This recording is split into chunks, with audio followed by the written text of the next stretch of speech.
말씀의 제목은 성령의 능력으로 두 번째 시간입니다. 구체적인 제목을 더 정하라고 하시면 성령 충만함의 본질이 무엇일까? 그 질문에 함께 생각해 보는 시간으로 그렇게 접근해 보겠습니다. 새해 첫 주일입니다. 주님의 전에 오신 여러분들을 주님의 이름으로 다시 환영하고 축복합니다. 하나님의 은혜와 평강이 여러분 삶의 자리와 또 가정과 모든 지경 가운데 풍성하게 임하시기를 주님의 이름으로 축원합니다. 올해 우리 교회가 함께 붙잡고 나아가야 될 표가 뭘까요? 성령의 능으로 부흥하는 교회, 그 표입니다. 이 시간에는 그 성령의 능력으로 해서 성령의 충만함의 본질이 무엇인지 그 제목으로 함께 말씀을 나누고자 합니다. 브렌트 모스라는 분이 쓴 책 중에 1000인이라는 책이 있습니다. 거기에 보면 가장 대표되는 인물로 이제 구텐베르크하고 콜럼버스가 소개가 됩니다. 너무나 잘 아시는 분들이죠. 구텐베르크는 우리가 잘 알듯이 인쇄술 발명을 했던 분이죠. 그래서 정보와 지식을 대량으로 이렇게 가능하게 했고, 또 특별히 이제 그 종교 개혁뿐만 아니라 사회 전반에 과학적인 혁명에 엄청난 영향력을 끼친 어떤 그런 인물로 평가가 됩니다. 종교계나 일반 사회계에 있어서 별로 그다지 또 어려움을 끼치지 않은 인물로 소개가 되어지고 있고, 다른 한편에 이제 축에 있었던 사람이 이제 콜럼버스입니다. 아메리카 대륙 발견, 우연히 발견하게 된 거죠. 근데 이제 그 발견 자체는요, 유럽인들에게 있어서는 새로운 기회로 활짝 열어주는 그런 기회가 되었지만, 다른 한편으로는 원주민들에게는 이게 어떤 역사가 되냐면 아픔과 착취의 대상이 되는 역사가 돼요. 히틀러가 유태인을 학살한 것에 비할 바가 안 되는 숫자를 죽였어요. 별로 우리가 인식을 못하고 있지만 홀로코스트 자체가 별로 문제가 안 될 정도의 그런 학살을 했던 게 이제 그 아메리카 대륙의 발견으로 인해서 폭발되었다라는 거죠. 그러니까 원주민들에게 있어서는 그들에게 주어진 기회가 아니죠.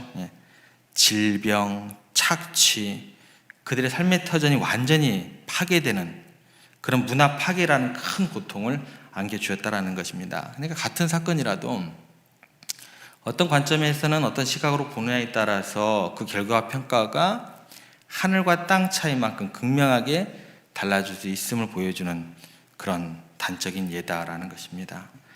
역사는 우리의 예측과 기대를 따라가지 않아요. 그렇게도 가다가도 벗어나는 그런 아이러니와 역설이 가득 차 있는 게 역사의 현장입니다.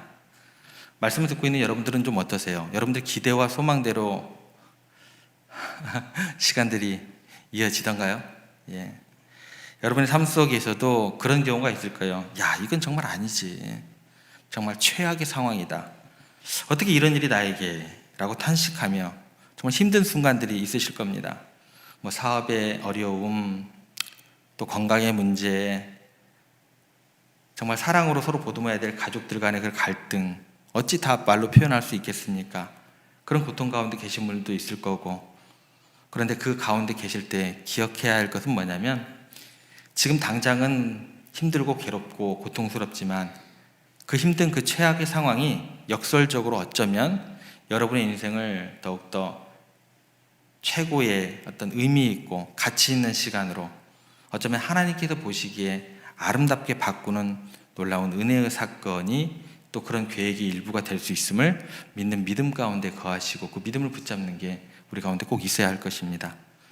반대로도 접근하면 또 이렇게 적용이 될 것 같아요. 남들이 보기에 참 기쁜 것 같아요. 평안한 것 같아요. 모든 것이 다 술술 풀리는 것처럼 보여요.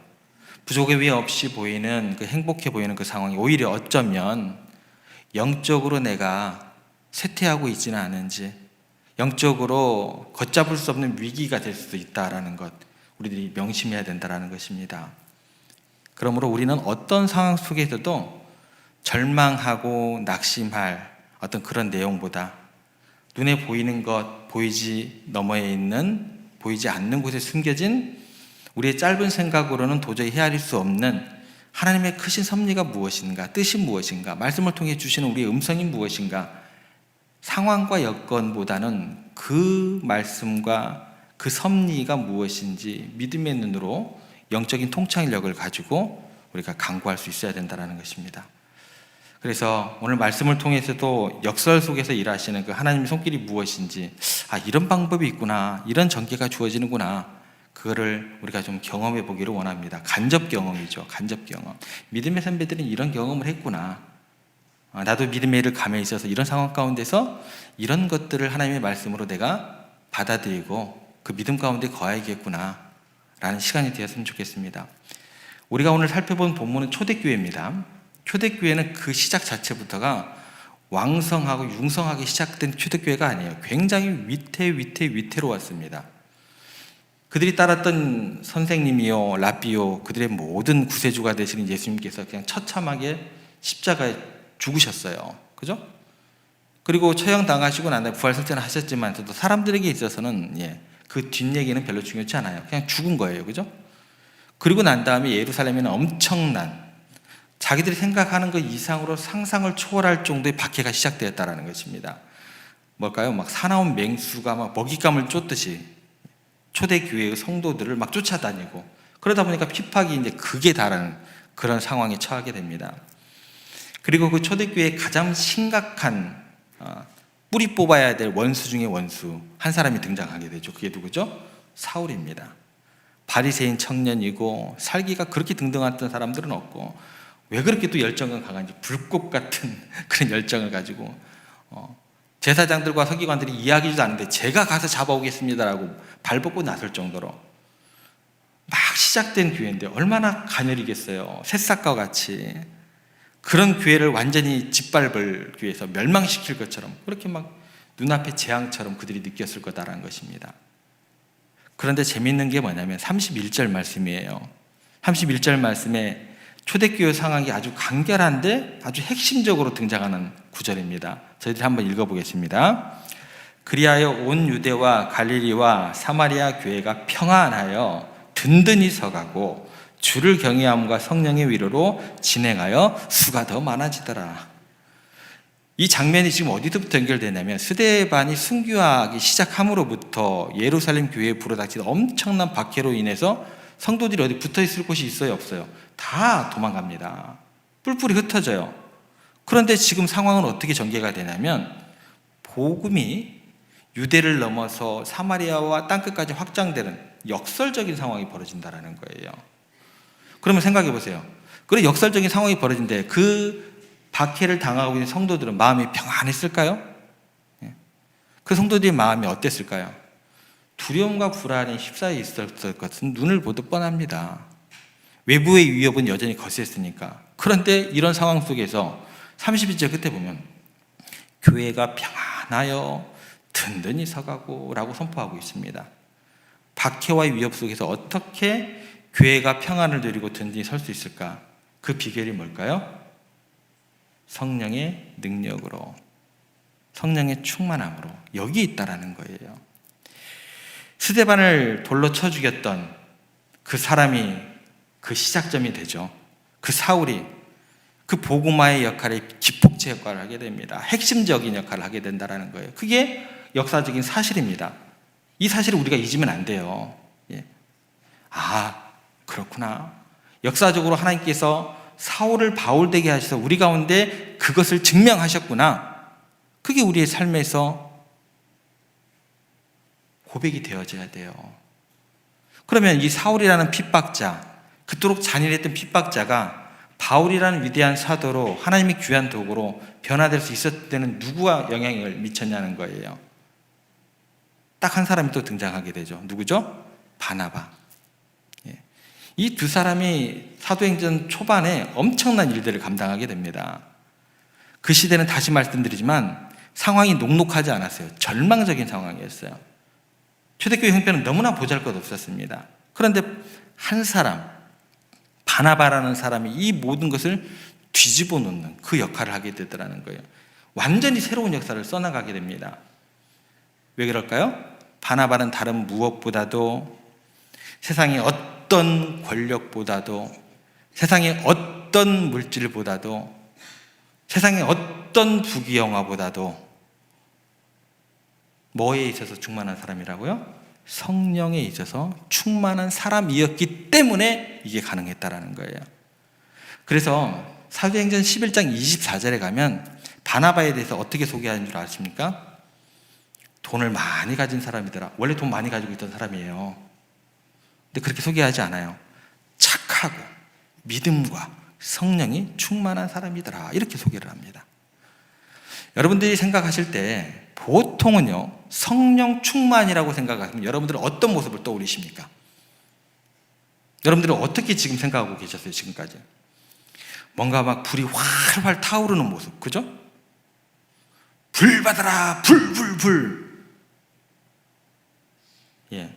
뭔가 막 예언을 해야 되는 것이고, 뭔가 기적이 내 앞에서 즉각적으로 내 눈앞에서 실현돼야 되고, 인간의 능력을 초월한 사건, 뭔가 신비한 체험들을 자동적으로 우리가 기대를 하게 되더라는 거예요. 이걸 성령 충만으로 그렇게 온전히 생각하더라는 거예요. 물론 성령의 역사는 때로 그런 형태로 나타나기도 합니다. 그런데 여러분들 오해하지 마십시오. 그런데 실제로 그런 사건을 통해서 교회가 변화되는 경우는 굉장히 드뭅니다. 쉽지 않아요. 그런 것을 통해서 변화되는 예는 잘 안 나타나요. 오히려 그런 사건을 통해서는 교회가요, 하나 되지 못하고 분열됩니다. 실제로 그런 외적인 현상, 어떤 신비한 체험을 통해서는 교회가 진정으로 변화되기는 굉장히 어렵습니다. 오히려 그것 때문에 뭐가 주어지게 되냐면 잘못된 가르침이 전파가 돼요. 잘못된 가르침 때문에 오해가 주어지게 돼요. 그렇게 되면 뭐예요? 교회가 분열되고 상처 입고 넘어지는 경우가 굉장히 많아집니다. 그래서 대표적인 교회가 어딘 줄 아세요? 고린도 교회입니다. 고린도 교회는요, 그 많은 눈에 보이는 은사들 때문에 교회가 어떻게 되는 줄 아세요? 박살이 나버립니다. 박살이 나버려요. 눈에 보이는 그런 성령 충만에 대한 어떤 그런 은사들 때문에 박살이 나버려요. 그 많은 은사들, 방언, 예언, 겉으로 보기엔 굉장히 보이죠. 그런데 그 은사들 때문에 그 교회가 심각하게 분열되고 맨날 싸워요. 다퉈요. 질투해요. 그런 모습이 고린도 교회에게 만연해 버립니다. 그런데 성령이 충만하다는 것은 뭐냐면 착한 거예요. 상식적인 거예요. 따뜻한 거예요. 위로가 넘치는 거예요. 그런 것들이 합해져서 그런 사람들이 무슨 사람이 되는 거예요? 성령 충만한 사람이 되는 거예요. 목사님들 가셔가지고 버리장머리 없이 앞에서 이렇게 하시고, 그게 성령 충만한 그런 리더에 대한 카리스마가 아니에요. 따뜻한 거예요. 위로자예요. 중보자 되시는 우리 예수님께서 그 전형적인 모델이잖아요. 원래 바나바라는 사람의 이름은 요셉이었어요. 요셉이었는데 그 이름이 뭘로 바뀌냐면 요셉이 바나바, 위로의 아들로 바뀌게 되는 거예요. 그러니까 바나바는 원래 요셉인데 워낙에 성령이 충만하다 보니까 많은 사람들을 뭐예요? 품는 거예요. 위로하는 거예요. 교회를 위로하는 거예요. 교회를 세우는 거예요. 부자였습니다. 전 재산을 팔아서 어려운 성도들을 돕고 교회의 하나님 나라 일을 위해서, 선교를 위해서 다 헌신하는 거예요. 절망 가운데 있는 사람들, 누구와도 어울릴 수 없는 사람들을 다 소개해주고 연결시켜주고 위로해주고, 성령 충만한 그 열매가 가득 그 사람을 통해서 맺어지고, 그렇게 초대교회를 위대하게 만들어가는 거예요. 그래서 바나바가 되는 거예요. 여러분, 진멸되고 멸망당하는 교회가 세계 역사에 가장 모범이 되고 또 부흥하게 되는 그 사건은 많은 사람이 훌륭해서가 되는 게 아닙니다. 성령의 충만한 위로자, 이 바나바 한 사람이 있었기 때문에 그 시작이 가능했다라는 거예요. 그 사람이 사울을 품었고, 또 사울은 그 그릇에 맞게끔 또 하나님의 뜻을 이루어갔고, 그 역사가 계속 이어져서 오늘 우리 얘기까지 연결된다라는 것입니다. 여러분, 이 시대를 바라보는 한국교회의 모습이 어떠신가요? 제가 신대원 다닐 때만 해도 보통 신대원 들어갈 때 경쟁률이 굉장히 있었어요. 요즘에는 1대1이 안 된대요. 장신대가요. 광너에 있는 거. 그 정도로 교회가 어려움을 겪고 있는 시대죠. 짙은 안개 속을 걷는 것처럼 방향 잡기도 어렵고 앞이 잘 보이지 않는 답답한 상황입니다. 미래가 보이지 않죠. 그죠? 희망이 없다고 절망적인 이야기를 하는 사람들도 많습니다. 여러분, 근데 지금 우리가 어렵고 힘들다는 것 때문에, 눈앞의 현실 때문에 좌절하거나 낙심하고 있으면 안 된다는 거예요. 이럴 때일수록 오히려 우리가 더욱더 정신 차려야 돼요. 예수님 잘 믿어야 돼요. 예수님을 진짜 잘 믿어야 돼요. 이상한 예수님 따라가지 마시고 더욱 정신 바짝 차리고 말씀의 중심이 돼야 돼요. 치우치면 안 돼요. 하나님 말씀 붙들고 기도하며 나가야 된다는 것입니다. 위기의 때에 있어도 문제가 되지 않는 게 뭐냐면, 세종교회 여러분 한 분 한 분이 바나바가 되면 돼요. 위로의 아들이 되면 되는 거예요. 여러분이 성령으로 충만하면 여러분의 가정에서부터, 직장에서부터, 교회에서부터 놀라운 변화가 일어나게 됩니다. 제2의 사울 같은 하나님의 나라를 위해 크게 쓰임을 받을 위대한 하나님의 일꾼들이 우리 교회를 통해서 나올 수 있습니다. 그 믿음이 있으셔야 돼요. 그러면 놀라운 부흥의 역사가 우리 세종교회로부터 시작하는 거예요. 우리 세종교회 부흥의 역사는 여러분의 가정으로부터 시작하는 거예요. 여러분 개개인 한 분으로부터 시작하는 거예요. 여러분, 새해를 시작하는 이 복된 주일, 우리 모두 마음 문을 활짝 여시기 바랍니다. 성령 충만함이 무엇인지 제대로 알고 그 충만함을 강구하시기를 바랍니다. 바나바와 같은 위로의 사람, 따뜻한 사람, 품어주는 사람, 사랑으로 아이들을 위해 기도하는 사람, 그런 위로의 사람이 되기를 결단하시기를 바랍니다.